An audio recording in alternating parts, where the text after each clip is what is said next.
Yeah. So maybe the age has changed. I mean, obviously it's changed, right? Like a woman 100%. Is 13 and like ancient. But that's because people didn't fucking survive.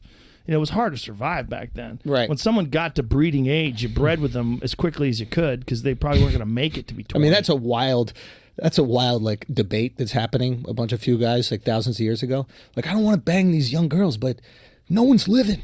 They're all dying. Well, I don't think they thought 15 was old back then or young back then. Because I think, you know, with the average age of death, well, the average age of death it's complicated, right? Because when they calculate the average life expectancy of people that lived a long time ago, really you have to factor in infant mortality, which screws everything up. Because so many children and babies died young. That and like more too, like, right, but they make the age like, oh, the average person lived to be 30. Well, that fucks it up because a lot of them died at 1. Yes. Like a shit ton of them. And there are people who lived a long time. I think Michelangelo lived till how long? I don't know. He's probably pretty old. But like there are people who lived long. There are people who lived into their 80s back in the day. Yeah, they did. It was possible. But again, the actual life expectancy, like what a person could actually live to, was probably the same. Yeah. For the most part. Also wild to have a kid as a woman, like that primal urge back in the day, knowing that there was like a 25% chance it either killed you or the baby. Ugh.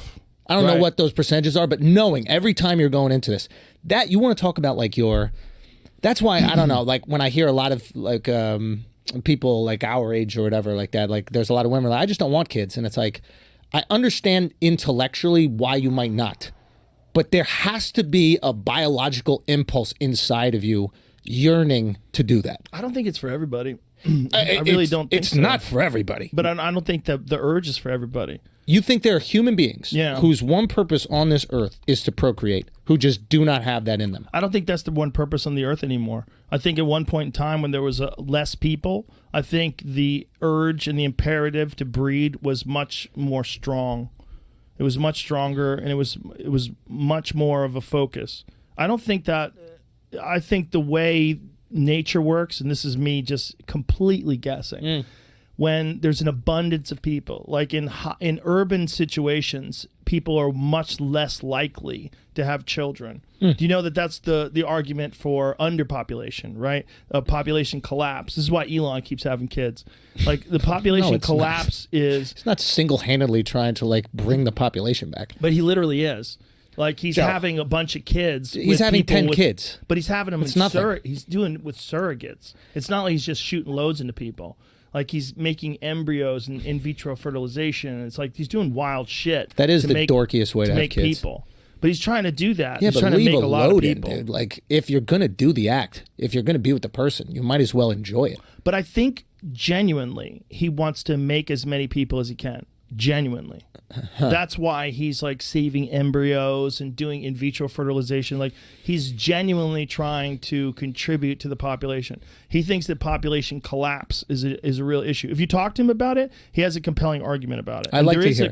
There's a compelling argument that relates to... I think it's a primal breeding fetish. I'll be honest with you. I think that's what Nick Cannon has. And I think what happens is you just start to get addicted to this feeling of bringing life into it because there's this old impulses baked into our DNA that this is what we're supposed to do. And he's in a financial situation where they both are, where they can do that and there's not many restrictions put on them. But to like over-intellectualize it, like I'm trying to bring back the population. It's like, no, you get a kick out of it. It's fun. You can afford it. If you talk to him, I think you'd have a different opinion. Okay. He genuinely thinks that it's important for people to have as many children as possible. And he's basing this, is what I was getting to.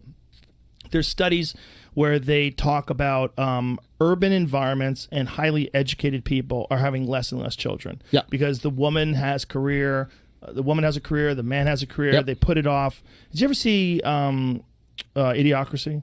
No, but hilarious. Yeah. Still holds up. I know. I gotta watch. But that's in Idiocracy. Yeah. There's a couple in Idiocracy that's like really highly educated. You had him on, didn't you? Yeah. Mike Judge. He's brilliant, Judge. He's the shit. I love him. Great guy.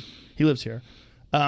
And in that film, like, there's this one guy who lives in a trailer, and he's got like 50 kids. Keeps fucking all these women. He's fucking the neighbor. He's having kids with everybody. And then there's this super educated couple that's holding it off and putting it off until they're like in their 40s, and then they can't have kids. And the guy doesn't have any sperm left, and the girl's eggs are bad. Yeah, that's the reality of intelligent, educated people with careers is that they have less children, and so that's the fear of population collapse in large urban environments. when people move up in economic status and they move up in terms of their career, that takes precedent over having